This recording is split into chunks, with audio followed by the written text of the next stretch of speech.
Welcome to the Transitions Daily podcast. Transitions Daily is an online recovery group that offers a daily distribution of popular recovery resources accompanied by a secret Facebook group for discussion. We hope you enjoy today's readings.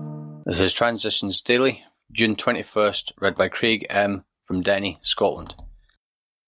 AA Thoughts for the Day. Change. Let us never fear the needed change. Certainly, we have to discriminate between changes for worse and changes for better. But once a need becomes clearly apparent in an individual, in a group, or in AA as a whole, it has long since been found out that we cannot stand still and look the other way. The essence of all growth is a willingness to change for the better, and then an unremitting willingness to shoulder whatever responsibilities this entails. Bill W. Grapevine, July 1965, as Bill sees it, page 115. Thought to consider. God used two people to create me. He used the whole fellowship to change me. Acronyms. Fear. Forget everything and run. Just for today. From The Three Legacies of Alcoholics Anonymous. Though subject to considerable variation, it all boiled down into a pretty consistent procedure which comprised 6 steps. These were approximately as follows. We admitted we were licked, that we were powerless over alcohol. 2. We made a moral inventory of our defects of sins. 3. We confessed or shared our shortcomings with another person in confidence. 4. We made restitution to all those who we have harmed by our drinking. 5. We tried to help other alcoholics with no thought of reward in money or prestige. And 6.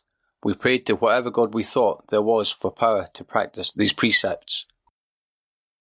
This was the substance of what, by the fall of 1938, we were telling newcomers. Several of the Oxford group's other ideas and attitudes had been definitely rejected, including any way which could involve us in theological controversy.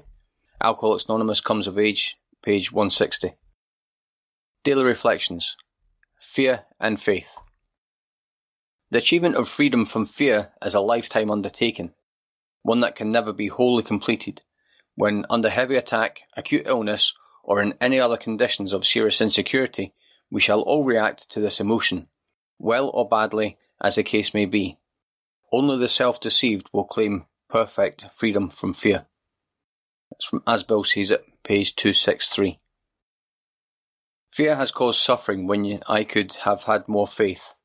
There are times when fear suddenly tears me apart, just when I'm experiencing feelings of joy, happiness, and a lightness of heart. Faith and a feeling of self-worth towards a higher power helps me endure tragedy and ecstasy. When I choose to give all my fears over to my higher power, I will be free. As Bill Sees It, this matter of honesty. Only God can fully know what absolute honesty is. Therefore, each of us has to conceive what this great ideal may be, to the best of our ability. Fallible as we are, and will be in this life, it would be presumption to suppose that we could ever really achieve absolute honesty. The best we can do is to strive for a better quality of honesty. Sometimes we need to place love ahead of indiscriminate, factual honesty. We cannot, under the guise of perfect honesty, cruelly and unnecessarily hurt others. Always one must ask, what is the best and most loving thing I can do? That's from a letter in 1966. Big Book quote. Although financial recovery is on the way for many of us, we found we could not place money first. For us, material well-being always followed spiritual progress, it never preceded. Alcoholics Anonymous, The Family Afterwards, page 127. 24 hours a day. AA Thought for the Day. Intelligent faith in that power greater than ourselves can be counted on to stabilise our emotions. It has an incomparable capacity to help us look at life in balanced perspective. We look up, around and away from ourselves, and we see the 9 out of 10 things that at the moment upset us will shortly disappear. Problems solve themselves. Criticism and unkindness vanish, as though they had never been. Have I got the proper perspective towards life? Meditation for the day. A truly spiritual man or woman would like to have a serene mind. The only way to keep calm in this troubled world is to have a serene mind. The calm and sane mind sees spiritual things as true realities and material things as only temporary and fleeting.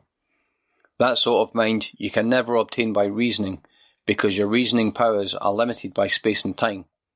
That kind of a mind you can never obtain by reading, because other minds are also limited in the same way.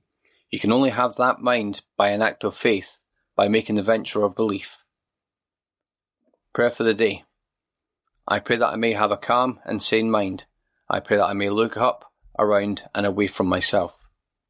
It's from Hazeldean Foundation, PO Box 176, Centre City, MN 55012. This is Transitions Daily. My name is Craig and I'm an alcoholic. We hope you enjoyed today's readings. You can also receive Transitions Daily via email and discuss today's readings in our secret Facebook group. So for more information, go to dailyaaemails.com today. Other than the 24 hours a day reading, unless otherwise specified, all quotes copyright Alcoholics Anonymous World Services, Inc., 1952, 1957, 1967, 1973, 1975, 1976, 1980, 1981, 1984, 1985, 1988, 1990, or 2001.